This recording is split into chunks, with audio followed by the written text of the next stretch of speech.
meditando aqui no que o pastor Leonardo falou, tem muito profeta, tem muito pregador, e são esses os mais convidados para ir na igreja, que eles não sabem nada de Bíblia. Não sabe nada de Bíblia. Sabe qual é a pregação dele? Quando ele lê um versículo da Bíblia, ele vai falar qualquer outra coisa. Vai falar da vida dos outros, vai falar o que aconteceu na vida dele, mas ele não foca no que está escrito. Por quê? Porque ele não tem conhecimento da palavra. E a pregação da maioria dos que são aceitos na igreja, convidado, é Deus vai te dar, Deus vai te honrar, Deus isso, Deus aquilo. Porque o povo já não prioriza mais a palavra. O povo não prioriza a palavra. O povo quer profecia. O povo quer aquele que pula, que grita. Mas de que adianta tudo isso se não tiver a palavra, se não tiver o ensinamento? Até Jesus priorizou a palavra. Então, infelizmente, tem muitas igrejas que estão assim. É uma pobreza de Bíblia. Uma pobreza. Por isso que as pessoas, elas se surpreendem quando elas veem uma pessoa abrir a Bíblia, ler e falar aquilo que está escrito, baseado no que está escrito. Porque é muito raro. É muito difícil hoje em dia. Eu vou ler aqui apenas 2 versículos do Evangelho de João, capítulo 3. Quem tiver com Bíblia. João, capítulo 3, versículo 1 e 2 apenas. Inclusive já foi lido o dia desse aqui, que fala a respeito do encontro de Nicodemos com Jesus. Vai dizer assim: e havia entre os fariseus um homem chamado Nicodemos, príncipe dos judeus. Este foi ter de noite com Jesus e disse-lhe: Rabi, bem sabemos que és mestre vindo de Deus, porque ninguém pode fazer estes sinais que tu fazes se Deus não for com ele. Apenas esses 2 versículos. 2 coisas me chamam a atenção nesses 2 versículos aqui. Primeiro, é que Nicodemos ele era um fariseu. E segundo, é que ele vai em busca de Jesus durante a noite. E eu vou já explicar por quê. O fato de Nicodemos ter procurado Jesus durante a noite é justamente pelo fato dele ser um fariseu. Por quê? Porque ele pertencia a um grupo dos fariseus que era contrário aos ensinamentos de Jesus. Os fariseus, eles não aceitavam a doutrina de Jesus. Eles diziam que Jesus era um impostor, eles diziam que Jesus era um endemoniado. Eles não acreditavam em Jesus como profeta, não o receberam como filho de Deus. Foram poucos os fariseus que reconheceram Jesus. E Nicodemos, ele foi um deles. Nicodemos, ele ouviu falar de Jesus, mas cresceu nele, no coração de Nicodemos, o desejo de ter com Jesus, de falar com Jesus, de ver ele pessoalmente. Mas ele não poderia fazer isso em público, porque ele era um fariseu. Ele fazia parte da sinagoga dos fariseus e eles proibiam eles de ter qualquer contato com Jesus. É por isso que a Bíblia vai dizer que Nicodemos vai ter com Jesus quando? Durante a noite. Por quê? Porque ele foi escondido.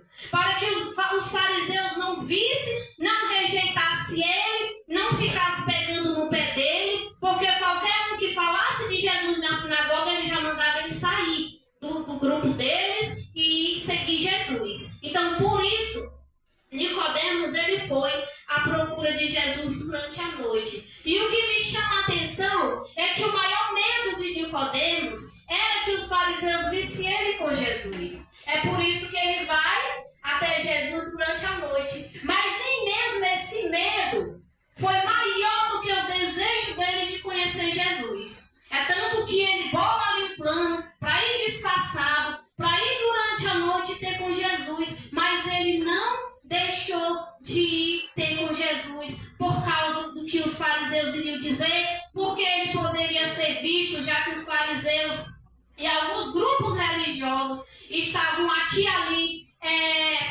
seguindo Jesus, para ver se ele falava alguma coisa, porque eles queriam matar Jesus, mas ainda assim ele foi. Porque tem muitos que ficam dando desculpa. Tem muita gente que dá desculpa. Ah, eu não vou na igreja, eu não vou a Jesus por causa disso, por causa daquilo. A Bíblia comprova que aquele que quer vir a Jesus, nada o impede. Nada o impede de vir até Jesus. Vou citar aqui pelo menos 3 pessoas, fora Nicodemos, que apesar dele ter medo de ser visto com Jesus, ainda assim não foi o suficiente para que ele não fosse até Jesus. Ele foi, mesmo ele tendo medo, mesmo ele podendo ser expulso da sinagoga, ele foi ter com Jesus, ele foi falar com Jesus. E houve outro fariseu ainda mais corajoso do que Nicodemos, que foi até Jesus, e ele fez isso aos olhos de toda Jerusalém. E mais do que isso, ele não só foi aos olhos dos fariseus para que eles vissem, aos olhos de Jerusalém, como ele ainda se curvou, adorou a Jesus e pediu que ele entrasse em sua casa, que foi Jairo. Ele rompeu a multidão, ele sendo um fariseu, ele abriu mão de tudo, poderia ser julgado pelos fariseus, mas ele rompeu a multidão para chegar até Jesus. Quando ele chega até Jesus, ele se curva, ele adora Jesus e ele implora que Jesus entre na sua casa. E qual era o motivo? Porque a filha dele estava entre a vida e a morte, e ele sabia que Jesus tinha o poder de curar. Que, como alguns já sabem, na trajetória da viagem, quando Jesus ele vai, a menina acaba morrendo. E quando Jesus chega, a menina já estava morta. E Jesus então a ressuscita. Glória a Deus. O outro era Zaqueu. Zaqueu, ele tinha uma vida toda errada. Ele era nada mais, nada menos do que ladrão em Israel. Todo mundo odeia um ladrão, ninguém gosta, ninguém respeita. Só que aí Zaqueu ouviu falar de Jesus. E ele porque queria ver Jesus de perto. Queria falar com Jesus. Também já foi lido aqui, né?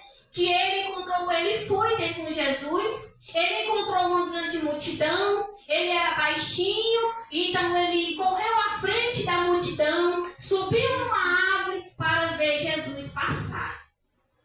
Vocês entendem? Nada os impediu. O fato de Jairo ser um fariseu não impediu ele de ir até Jesus. O fato de Zaqueu ser pequeno não impediu ele de romper a multidão e ver Jesus e falar com Jesus.